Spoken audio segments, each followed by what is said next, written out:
The Texas sun beats down relentlessly on a dusty road, stretching out into the absolute middle of nowhere, heat waves shimmering like phantoms over the cracked asphalt.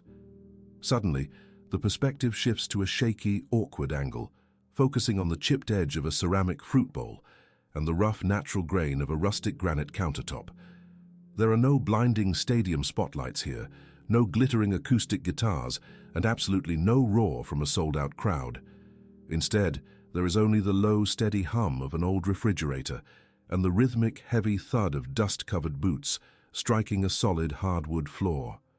The visual shock is immediate and paralyzing in its raw, accidental intimacy.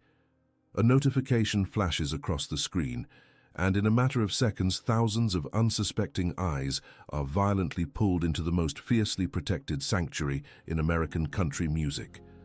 It is not a scandal that hooks the soul, but the unbearable, suffocating tension of watching a man who has spent 40 years shielding his private life from the vultures of fame, about to be completely exposed to the world without the slightest inkling that a camera is watching his every move. The setting is the very beating heart of South Texas, where the morning heat already begins to distort the air over the endless mesquite pastures. Inside the main house of the Strait family ranch, the air is thick with the comforting, grounded aroma of strong black percolated coffee and well-worn aged saddle leather. The design of the room is elegant but unapologetically focused on absolute utility. This is no sprawling, sterile mansion belonging to a Los Angeles billionaire, but the fortress of a man who works the unforgiving earth with his own two hands. Out in the blinding morning light, George Strait is already hours deep into his day. Dressed in a faded pearl snap Wrangler shirt that has seen countless sunrises, frayed denim jeans and thick leather gloves deeply scarred by barbed wire and rough rope, he moves among the cattle. He is the living, breathing embodiment of the stoic cowboy archetype. He is a man of incredibly few words, possessing a focused, unwavering gaze and impeccable, quiet manners that demand respect without ever raising a voice. 1,000 miles away, in a chaotic, brightly lit studio in Nashville, the atmosphere is frantic and laced with a quiet desperation.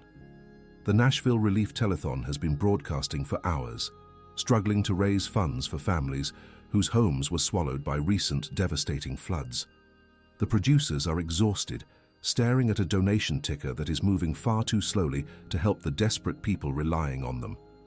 They are waiting on a scheduled video call from an anonymous, high-tier donor who had promised a matching grant. The studio is a whirlwind of ringing phones, stressed camera operators, and weary hosts trying to keep the energy alive. They need a miracle, a moment of magic, to wake up the drowsy audience and open their hearts. They have no idea that the miracle they are about to receive will not come in the form of a prepared speech or a giant novelty check, but through a clumsy, beautiful accident of modern technology. Back in the serene quiet of the Texas kitchen, Norma Strait sits at the heavy oak dining table, meticulously organizing a stack of paperwork for a local children's charity foundation. The morning light filters through the sheer curtains, casting a warm, golden glow over her gentle features. She has been the anchor of George's life for over 5 decades, a woman of immense grace and quiet strength. Suddenly, the family iPad, resting on the kitchen island, emits a sharp, ringing chime.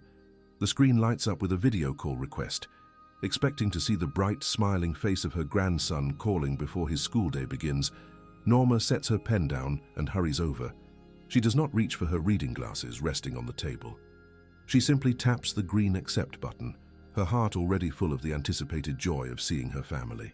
She squints at the screen, but instead of a child's face, she sees only a dark, loading screen, the connection struggling to stabilize over the rural internet. Frustrated by the delay, she sighs, murmuring softly to herself about the endless complications of modern technology. Assuming the call has dropped, or is still trying to connect to her grandson's tablet, she carelessly leans the iPad against a large painted jug overflowing with fresh wildflowers. She turns her back and walks out of the kitchen to fetch her glasses, completely unaware that the rear-facing camera of the device is now perfectly framed. It points directly across the center of the kitchen, capturing the rustic island, the worn floorboards, and the heavy oak back door. As we prepare to witness this incredibly profound, unscripted moment in the life of a true legend, I would like to kindly pause and invite you to become a part of our community. If you appreciate stories of authentic, unwavering values and the quiet dignity of country life, please do me the great honor of subscribing to the channel, liking this video, and sharing it with your loved ones. I would also be absolutely delighted if you could leave a comment below telling me exactly which beautiful city you are watching from today. Your support means the world to us and allows us to continue bringing you these powerful narratives. Now, let us return to that quiet Texas kitchen where the world is about to hold its breath. In the Nashville studio, a massive monitor suddenly flickers to life. The exhausted producer, expecting the anonymous corporate donor, looks up and freezes. The control room falls into a sudden, eerie silence. The feed on the screen is not a polished office or a brightly lit living room. It is a rustic kitchen bathed in Texas sunlight. And then, the producer recognizes the unmistakable details. The platinum records subtly framed in the hallway in the background. The specific brand of custom boots resting by the door. The realization hits the room like a physical blow. Due to a bizarre, catastrophic mix-up in the digital scheduling links, the telethon has not connected to the corporate donor. They have bypassed every layer of legendary security and tapped directly into the private residence of the King of Country himself. Panic and awe collide in the control room. The lead producer's hand hovers over the kill switch. Protocol dictates they cut the feed immediately. It is an invasion of privacy, an accidental breach of the highest order. But before he can press the button, the technical director gasps. The feed has already been pushed live to the main broadcast, on national television and simultaneously streaming to millions across the internet. The telethon hosts vanish from the screen, replaced by the empty sunlit kitchen of George Strait. The broadcast is live. There is no taking it back. The internet, usually a chaotic storm of noise, suddenly goes completely still, hypnotized by the sheer, unvarnished reality of the image. Within seconds, the viewer count on the livestream begins to violently surge. It jumps from 10,000 to 50,000, then shatters the 100,000 mark before a minute has even passed. Social media erupts in a frenzy of disbelief. The message spreads like wildfire across the globe. People sitting in coffee shops in New York, commuters on trains in London, and farmers on tractors in Oklahoma all pull out their phones, staring in stunned silence at the shaky, slightly angled view of a granite countertop and a wooden door. They are waiting. They are holding their breath, gripped by the agonizing, thrilling tension of the unknown. The heavy oak back door slowly creaks open. The sound echoes through the kitchen and reverberates through millions of speakers around the world.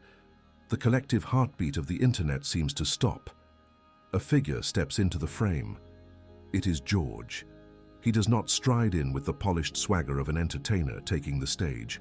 He moves with the slow, aching stiffness of a man who has been fighting the earth since before dawn.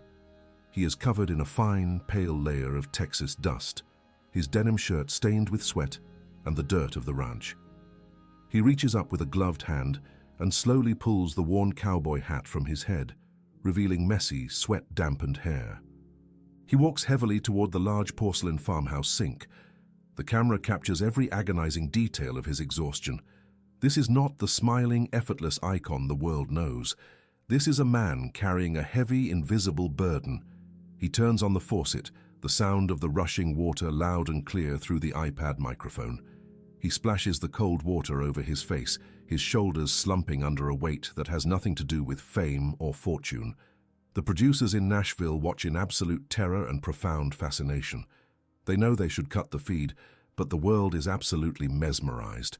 The vulnerability on display is so raw, so deeply human, that it feels almost holy. George leans heavily against the edge of the sink, his head bowed, water dripping from his chin onto the worn floorboards. He lets out a long, ragged sigh that seems to scrape the very bottom of his soul. In the deafening quiet of the kitchen, his voice carries, low and rough, speaking to no one but himself and the empty room. He murmurs, his voice cracking with a quiet, devastating sorrow about a newborn foal that did not survive the harsh, bitter cold of the previous night. He speaks of the fragile nature of life, of the helpless feeling of watching a creature slip away despite his desperate, frantic efforts to save it. It is a moment of crushing, agonizing vulnerability. Millions of viewers watch tears well up in the eyes of a man who has always stood as a pillar of unshakable stoicism. He is mourning not a lost record deal or a bad review, but the innocent life of an animal on his land. The audience feels the sharp, stinging pain of a man who understands with absolute clarity that nature is a cruel, unforgiving master, completely indifferent to the platinum records hanging on his walls or the millions of dollars in his bank account. It is a silent, profound grief, miles away from the glittering, superficial glamour of Nashville. The viewers feel a heavy, suffocating guilt, as if they are spying on a sacred confession, witnessing a deeply private communion between a man and his maker. The chat box on the live stream, usually a toxic wasteland of cynical comments, goes completely silent. There are no jokes, there are no demands for songs. There is only a massive collective wave of absolute, unadulterated respect. The world is watching the king of country, stripped of all his armor, standing in the dust of his own defeat, and they have never loved him more. The tension is nearly unbearable.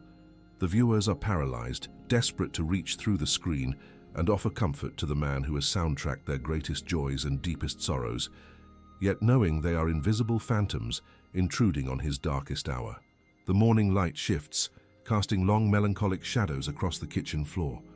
George remains by the sink, his large, calloused hands gripping the porcelain edge as if it is the only thing keeping him tethered to the earth. The silence in the house is heavy, thick with unspoken grief. The producers in Nashville finally find their voices, frantically whispering into their headsets, debating the moral implications of what they are broadcasting. But the technical director simply shakes his head, his own eyes shining with unshed tears. He knows that cutting the feed now would be an insult to the profound humanity unfolding before them. They are no longer broadcasting a telethon, they are broadcasting the raw, unfiltered essence of the American spirit. Footsteps echo softly from the hallway. The camera remains fixed, an unblinking, accidental witness. Norma steps back into the frame, her reading glasses now perched on the bridge of her nose. She stops dead in her tracks the moment she sees her husband. She does not need him to speak. After 50 years of marriage, she can read the rigid set of his shoulders, the slump of his spine, the heavy, dark sorrow radiating from his very core. She knows instantly that the foal did not make it. She drops the paperwork onto the table, completely ignoring the iPad still propped against the flour jug. She walks slowly across the kitchen, her footsteps deliberate and gentle. She does not offer hollow platitudes or empty words of comfort. She simply walks up behind the large, dusty cowboy and wraps her arms around his waist, pressing her cheek against his back. George closes his eyes, his large hands reaching down to cover hers. The image is a devastatingly beautiful portrait of enduring love, a silent testament to a bond forged in the fires of a lifetime of shared joys and quiet tragedies. The internet watches, breathless, as the king of country draws strength from the quiet, unassuming woman who has always been his true north. The embrace in the center of that sunlit Texas kitchen lasts for what feels like an eternity. To the millions of people watching through the accidental, slightly skewed lens of the iPad resting against the flour jug, time itself seems to suspend its relentless march. The camera angle captures the scene with the unintentional brilliance of a master painting. The morning light cuts through the sheer curtains, illuminating the dust motes dancing in the air, catching the silver in George's hair and the deep, exhausted lines etched into his weathered face. He does not pull away from Norma. Instead, he leans back into her gentle hold, allowing the rigid, unyielding posture of the stoic cowboy to finally soften. The heavy, suffocating weight of the morning's loss, the tiny, lifeless foal he had desperately tried to breathe life into through the freezing night, seems to transfer from his broad shoulders into the quiet, boundless strength of his wife. In the chaotic, high-tech control room of the Nashville Relief Telethon, a profound and holy silence has completely taken over. The frantic shouting of producers, the ringing of donation hotlines, the nervous pacing of the technical crew, it has all ceased. The veteran lead anchor, a man who has interviewed every major celebrity in the world and prides himself on his unbreakable professional composure, stands frozen off camera, his hand covering his mouth, tears openly streaming down his cheeks. The massive digital donation ticker, which had been sluggishly crawling all morning, suddenly begins to spin with terrifying, silent speed. People are not donating because a polished host is begging them to open their wallets. They are donating because they are completely paralyzed by the raw, unvarnished truth unfolding on their screens. They are witnessing the absolute core of human resilience, the private sanctuary of a man who has given the world decades of music, now unwittingly giving them a masterclass in grace under devastating pressure. George slowly turns around to face Norma. The camera captures the slow, heavy shift of his boots against the hardwood floor, a sound that echoes with the weight of a lifetime spent working unforgiving land. He looks down at her. His face is smeared with dirt and sweat, his eyes red-rimmed from the biting wind and the tears he had refused to shed in the barn. Norma does not flinch at the grime. She reaches up, her hands, soft but remarkably strong, gently cupping his jaw. Her thumbs brush away the layer of Texas dust from his cheekbones. There is no need for her to ask what happened. After more than 50 years of sharing the same air, the same struggles, and the same triumphs, their communication transcends the clumsy inadequacy of spoken words. She reads the tragedy in the set of his jaw, in the dark, hollow sorrow behind his eyes.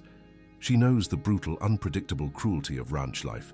She knows that every victory on the land is paid for with a dozen quiet heartbreaks.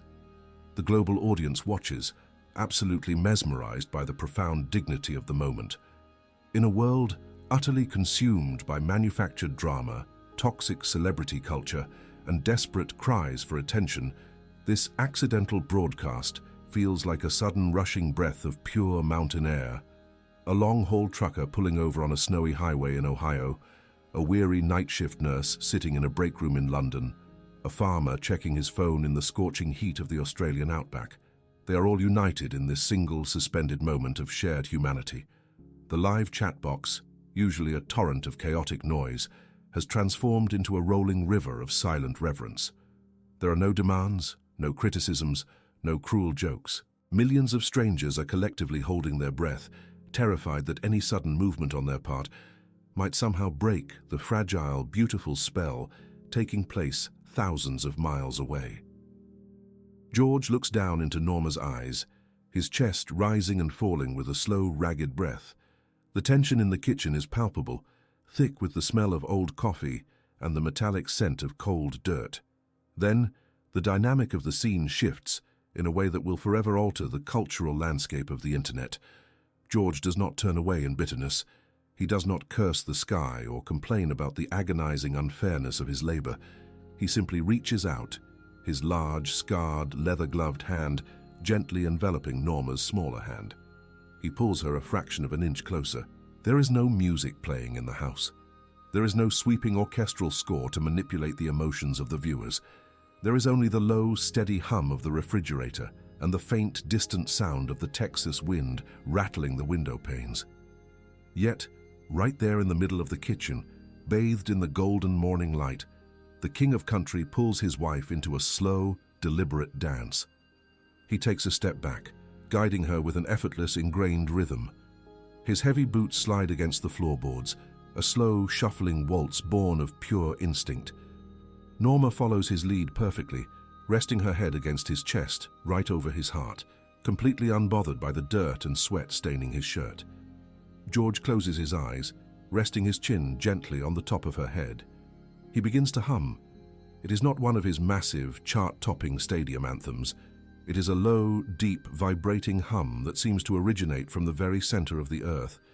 It is an old, forgotten Appalachian folk melody, a song of sorrow and survival, carried across generations. The sound of his voice, deep and resonant, fills the kitchen and pours out through the millions of speakers across the globe. The visual poetry of the moment strikes the viewers with the force of a physical blow. Here is a man who has stood on the most magnificent stages in the world, bathed in blinding spotlights, adored by millions, holding a guitar that has defined a genre. But in this moment, stripped of all the glamour, the fame, and the mythology, his true crown is revealed. It is not made of gold or platinum records. It is forged in the quiet, absolute devotion he holds for the woman in his arms. and the unwavering faith he maintains when the world has broken his heart. The slow, swaying movement of their dance is a profound act of defiance against the cruelty of the morning. It is a silent declaration that while the earth may be harsh, love remains the ultimate anchor. The producer in the Nashville control room falls back into his chair, weeping silently. He realizes that what they are broadcasting is no longer a mistake. It is a profound, historical document of the human spirit.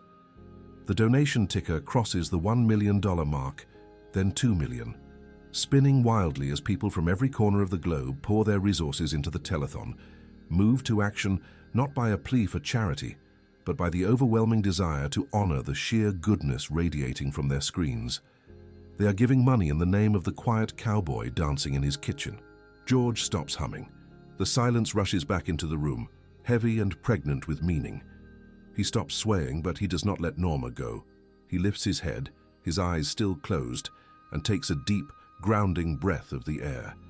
He gently pulls back just enough to look her directly in the face. He rests his forehead against hers. The iPad microphone, highly sensitive, picks up the rustle of his clothing and the deep, steady rhythm of his breathing. When he finally speaks, his voice is not the booming, confident baritone that commands arenas. It is a quiet, gravelly whisper, thick with his deep Texas drawl, carrying the undeniable weight of a man who has made his peace with the Almighty and the unpredictable nature of the world. "The land takes from us, Norma," George says, his voice breaking slightly on the final syllable. He pauses, his thumb gently tracing the back of her hand.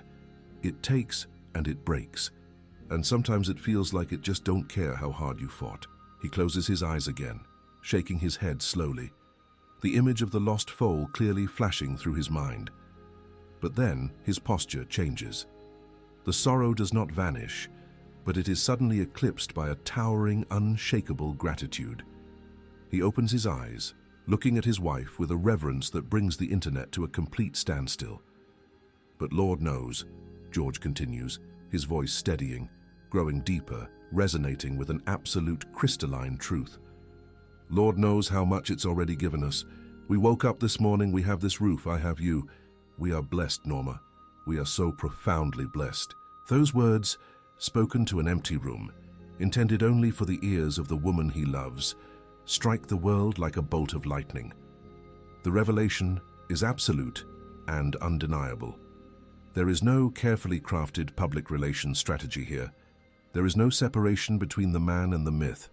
The persona that George Strait has projected to the world for 40 years, the honorable, God-fearing, humble cowboy, is not a character he plays on a stage. It is exactly who he is. He is the man who sings those songs because he lives those words, right down to the marrow of his bones. The authenticity of the scene is staggering. In an era where the public is constantly betrayed by the hidden, ugly truths of their heroes, discovering that this legend is even more honorable in the shadows than he is in the spotlight is a deeply emotional shock. Millions of viewers burst into tears in their homes, their offices, their cars. The sheer moral force of his gratitude, standing in the face of his own immediate pain, redefines what it means to be a role model. Norma smiles, a soft, radiant expression that completely transforms her face. She reaches up and gently kisses his dusty cheek, a gesture of absolute solidarity and comfort. "We are blessed, George," she whispers back, her voice barely audible but carrying the strength of a titanium beam. "Go get cleaned up.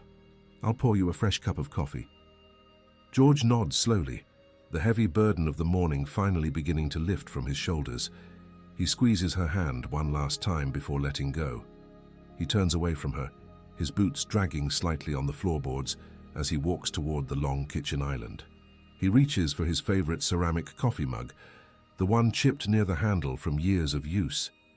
As he steps closer to the island, his towering frame fills the screen. The camera angle is low, looking up at him. He reaches out to grab the mug, but his hand pauses in midair.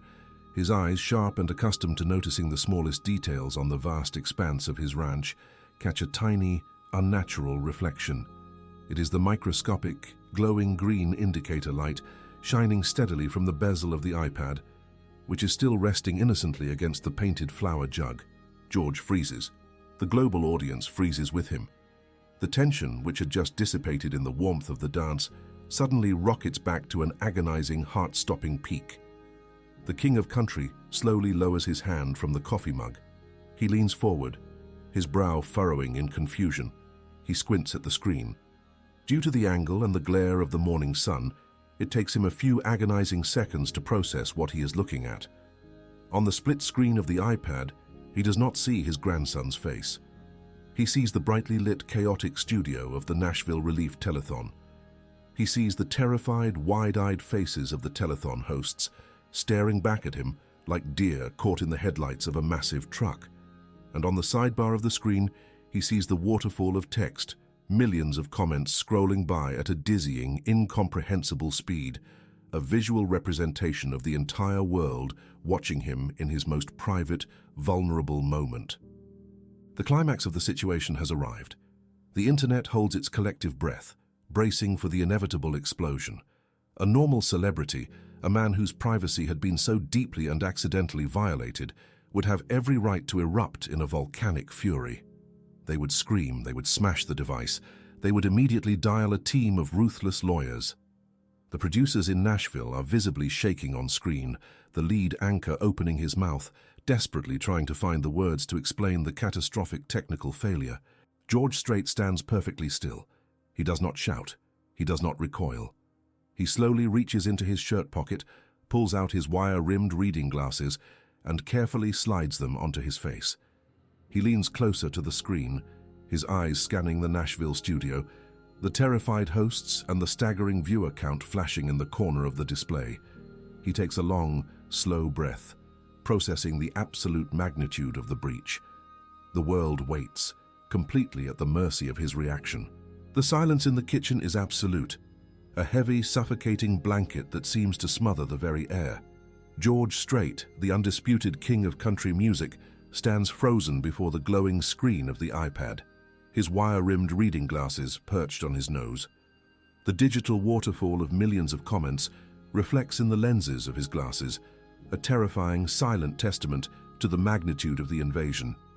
In the Nashville studio, the terrified hosts are paralyzed, their faces pale, staring back at the legend they have accidentally broadcast to the entire globe.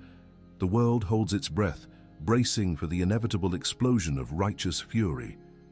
This is a man who has fiercely guarded his sanctuary for decades, and the walls have just been completely obliterated by a careless tap on a screen. The lead anchor in Nashville finally finds his voice, though it is thin and trembling with genuine panic. The sound crackles through the iPad's small speaker, shattering the quiet of the Texas kitchen. Mr. Strait, the anchor stammers, his professional Polish completely stripped away by terror. Sir, we are so incredibly sorry. This is a catastrophic error with the connection links. We thought we were dialing a corporate sponsor. We were about to cut the feed, sir. I swear to you, we didn't mean to intrude. The anchor's voice trails off, suffocated by the sheer impossibility of apologizing for broadcasting the most intimate, painful moments of a living legend's life. The internet braces for the storm. They expect the screen to go black, followed by the swift, brutal hammer of legal retribution. They expect the cowboy to shatter the tablet, to curse the intrusion, to demand the heads of everyone involved in the telethon. It would be entirely justified. It would be the normal human reaction to such a profound violation of privacy. But George Strait is not a normal celebrity. He does not operate on the frantic, ego-driven frequency of Hollywood. He operates on the deep, slow rhythm of the Texas earth. George does not raise his voice. He does not scowl. He slowly reaches up and pulls his reading glasses off his face, folding them with deliberate, practiced care and slipping them back into his shirt pocket. He looks directly into the tiny, unblinking lens of the camera. The tension in his jaw relaxes. The sorrow that had clouded his eyes just moments before is replaced by a profound, unshakable calm.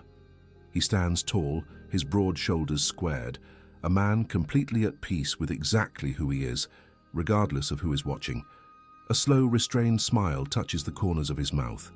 It is not a forced, media-trained grimace, but a genuine expression of quiet amusement and profound grace.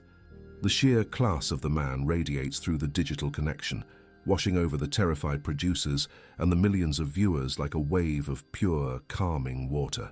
"Well," George says, his voice deep, smooth, and rumbling with that unmistakable, comforting Texas drawl.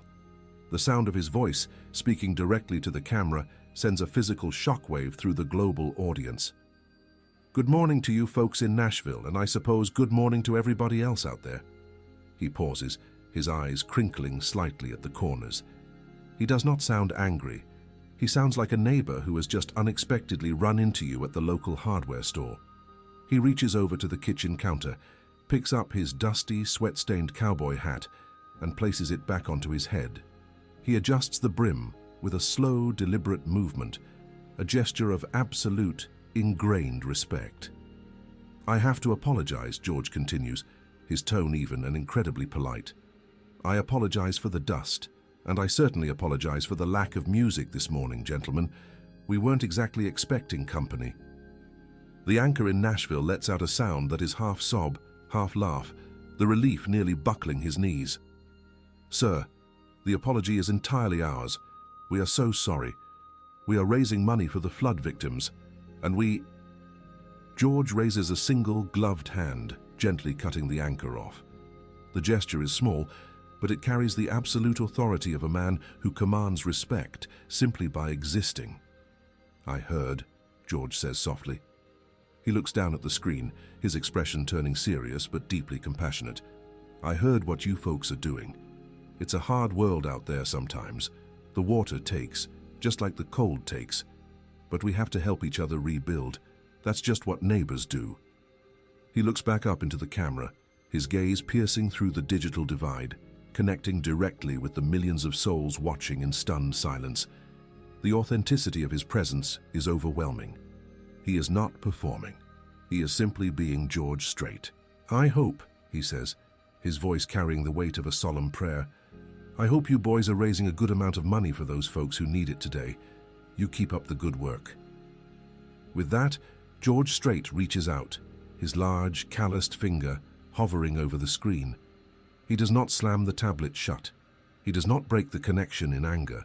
He simply touches the brim of his hat in a slow, deeply respectful nod, the ultimate gesture of a true Southern gentleman acknowledging a guest before departing. "God bless you all," he murmurs softly. He taps the red button. The screen goes black. The connection is severed, but the impact of those 10 minutes detonates across the globe with the force of a cultural earthquake.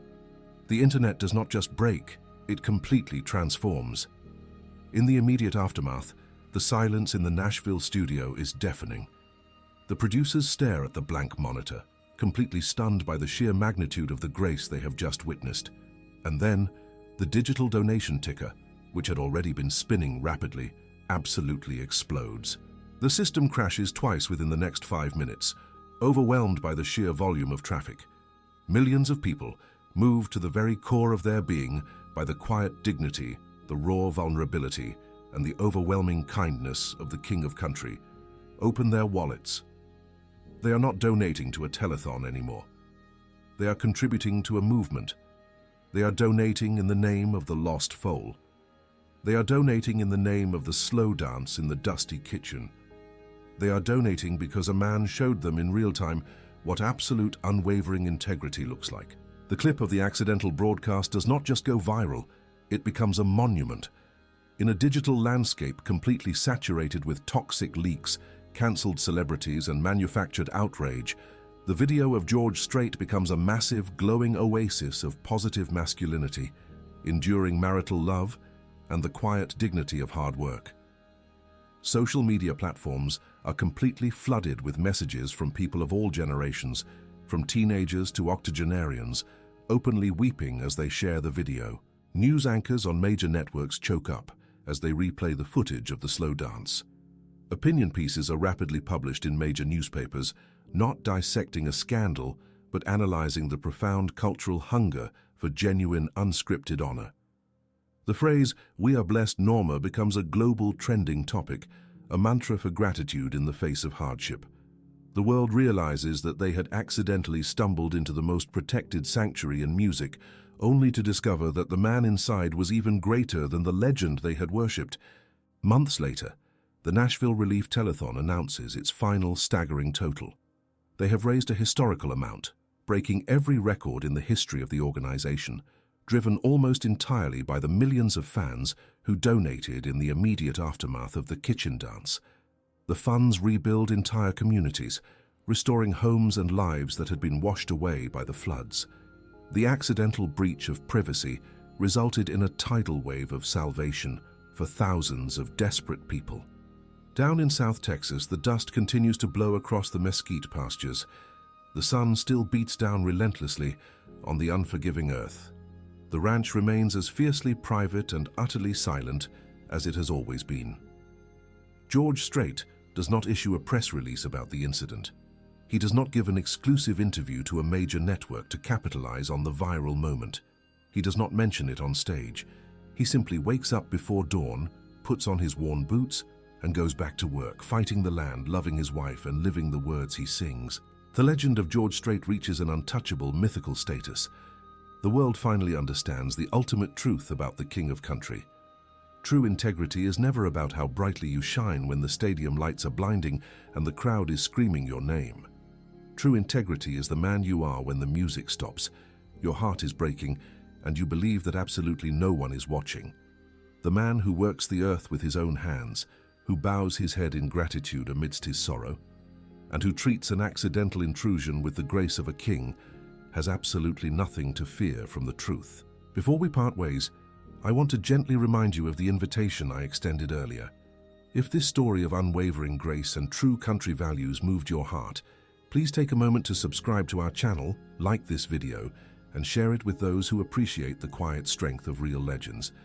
And please do not forget to leave a comment letting me know which wonderful city you are watching from today.